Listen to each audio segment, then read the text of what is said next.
Amaala unu mma. Nwoke na-ebecha ebecha. Owu Igbo. Gburugburu. Ife m ewezina gị iwe. Cool down.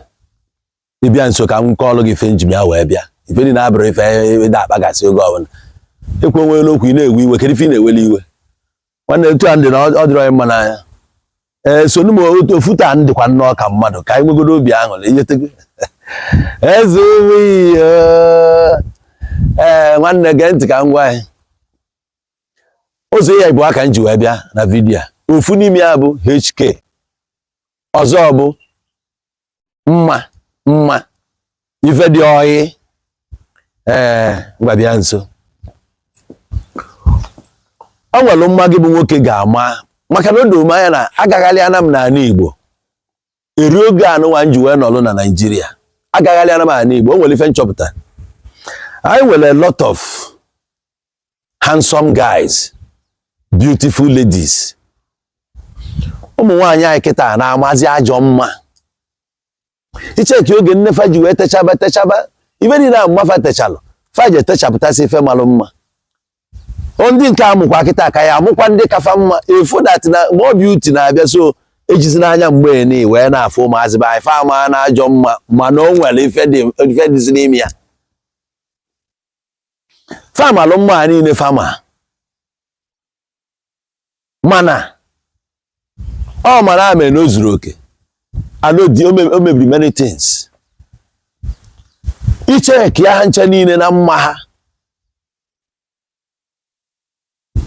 Efu ka esi wee mụta ife a na-akpọ HK today. Oke ịma mma, oke nlecha, o nwere ife obu bịa. Mma dị na ya, njọ dị na ya. Ya kpatara na many men kụpụrụ oke mgbe ọ bụ na efuru adres ya. O nwere ndị kụpụrụ ya feel ono ga distract ya mana o nwere ndị si na afa ga na-adị mma ọga. As long as na mma ahụ ọ na-adị enwere ife ogbochiri ya mgbe ụfọdụ mma ahụ nwere ife ọ na-egbochi melụ many people ji wee rapịa. Abata wee fụ na many girls malụ mma. O nwere nwa ya afọ ọmasịa mma o chue. Ọ ga-ama mma mana mma ahụ chulu echu. Imesi ị ga-aghọta ya so onye Igbo. Ka a na-asị gị mma zolo ezo. Enwere mma chulu echu. Ị na-ene nwa anya ochuo echuo. Ịdụrụzie nwa adọbata n'ụlọ nye ya nri. Ị na-ene ya anya ọ na-arazi mmanụ na-ara mmanụ asị na aka amela azụ mgbakọ. Ifu nwa na-eme na nwa abụkwa naanị. Mana anyị a need development. Anyị nwere ndị jọlụ njọ so most of them masịrị mma anọlụ. Ife follow bụ nticha. Nticha ị na-anya mee na anọrọ. Nke sizie ka ya were aka ya tichaba onwe ya.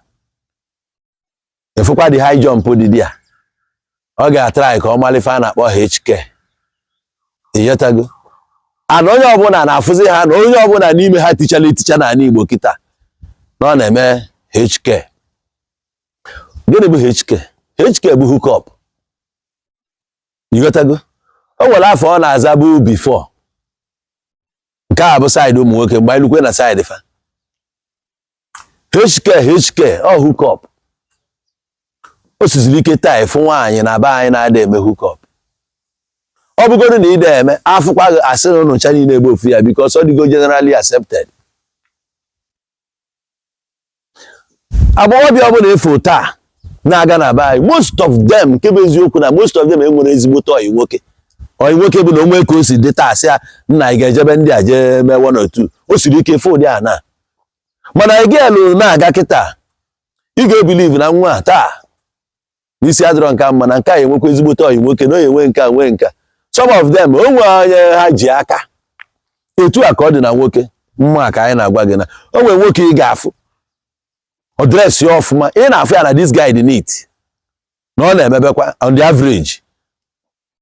Mana ịma na onye enwe efu ezigbo ọyị nwaanyị ya na ya na-ayị na iya ama akọkwa anụ gị ị ga-asị na asị na-ekwu n'ife dị possible. A na-anwụ in silence. So HK no once na magbago okwu ya now. Ka efu ka most guests wee bụrụ ndị HK. Ụfọdụ bụ ka ha tichaa dị mma n'anya maka na o nwere ọsụtọ onwe onye afụrụ onye akọsalụ ị ga-asị na HK ka ọ na-eme mana fa ga-anagidie so gị bụ nwoke ọ bụ na ị na-abịakwa ka ị were nwaanyị na kwefe na-abịa iwe ejo ịmadụ ị ga-eje gbara anị were aka idevelopu ịkwesịrị inwe ebe nna eje na were aka ije gbara anị idevelopu ihe gị ọ bụrụ na isi na nke anụ nwa edevelopu ga-edevelopu ọ ga ịgbazi ebe na developland o nwere ike dị ana dịkwa oge mana ọnụ onwe nwa kịlịkịlị kesi o nwere ike onwe onye gbugburu na the place mana ọ kịlịkịlị mmadụ na ọ nwere onye o nwere eje eti isi gị ebe a so etu a ka ọ dị mma bụ okwu nwere onye masị mma mana onwe ihe na-ekwu a na-ege ege asị apụ onye a ị na-aza afọ ọjọọ mgbe ụfọdụ aka na-abịa nwa agbọghọbịa efulu chụlụ echu mgbe ụfọdụ aka abalị a na-eme ya mmadụ eme na ndị be anyị dị bad ndị be anyị jọrọ njọ ọ bụrụ ka anyị na-akọ chọọchị ndị be anyị na anyị jọrọ njọ I dey tell you ị ga-afụsịa nwa mmadụ maka na digel amaka onwebe gị iwe ije kpụbalị aka naanị ụmụ nke gị kwanụ na-ekopụrụ ndị a onye chi ya na-egburu egbu ya anyị na-akpọ ndị ụka n'ọnụ mana nke anyị na-eme eze ụmụnna na anyị dị njọ ka onye dị ụmụnne ya nwa ya ka ị ga-eji nwa anwa jesia vileji na nwanne ịkpọsa igwe onwe ịkpọsa nobody dey buy ị na-ajụ onwe gị nna kedu ebe ime ọ na-eji wee jekwa ụlọ o nwere ebe ị ga-adabata na dis ife nwata gị ịnwe enweghị efurụtara gị ụkwụ ga na-amịwasị gị na-amịwasị iminit ụkwụ ga na-aghọ ife ọzọ nna be na-emegokwala ya ụmụnna ka anyị wenata na aka ya anyị na-agwọ ihe nke a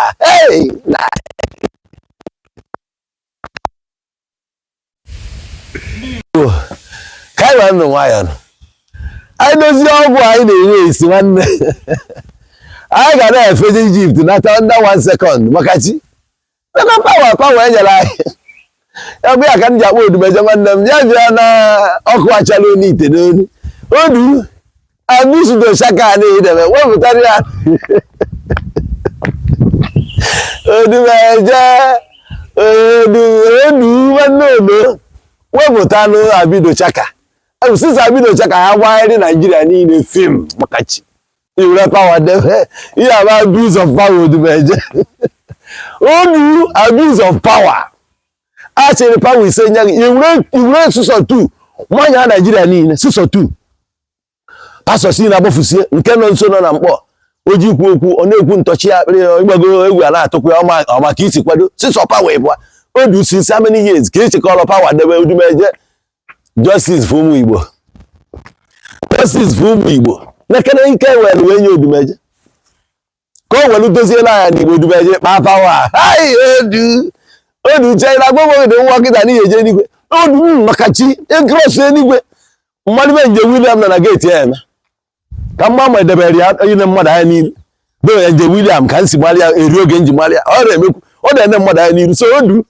gbagharịa anyị gbapụtara pawa enyere ndị Igbo ka anyị gbakọ na aka na tu odu pawa anyị were ya dozie ihe anyị si agwọ nwana ihe a na-agwọ emechuzina ụmụ mmadụ iru na-agba ndị mmadụ ọchụ emezina ya fi na fishi wee na mbọ nke agba ya agba ịgba anya ọzọ na-egba anya onwe gị maka chi ịgba anya ọzọ ọ daa n'isi ikechi nwa mmadụ nke ga anọrọ